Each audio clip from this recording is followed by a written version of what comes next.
日本艋舺上總的福利鏈公司台語台5月初2要推出台語版本咯，這預告一出來，網絡頂頭已經有真儕討論啦。事實上呢，這配音會當講是艋舺的靈魂角色。目前呢，民間也有配音工會招第一線配音員台語指導，同齊要來開台語配音訓練班。有學者是認為講，看到這業界愈來愈有意識，把台語當作是一項專業，這是一個真好的趨勢。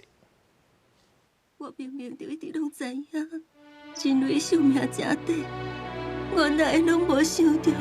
去加較了解我。日本艋舺上總的福利鏈公司台語台5月要推出台語版，網絡也有真濟討論。有網友講用台語聽更較感動，嘛有人歡喜會當甲時大做伙看。配音通講是艋舺的靈魂角色，即馬有台北的配音工會特別開設台語配音訓練班，除了期待拍開未來的台語市場，伊嘛認為傳承語言文化是要緊的代誌。目前大概呢98%的配音員，線上配音員都在我們配音工會啊，這也是政府大力推展的一個部分嘛。那對於我們工會來講，我們當然也是全力支持，而且我們也知道這市場就在這邊，所以呢，大家如果着眼在只是國語配音，那這個市場其實坦白講已經有點飽和了。那可是台語的配音員對業界來講，其實還是很稀缺的。工會表示，訓練班除了教發聲技巧、聲音表情，嘛有請台語老師來教正確的發音，有涵蓋業部做30幾出艋舺的台語翻譯指導經驗的學者指出，業界一寡資深的配音員台語真老，靠嘴水翻譯配音攏唔是問題。不過，這陣真濟少年世代較欠台語環境，有台語指導通配合配音員結合雙方的專業，才通互品質愈穩定。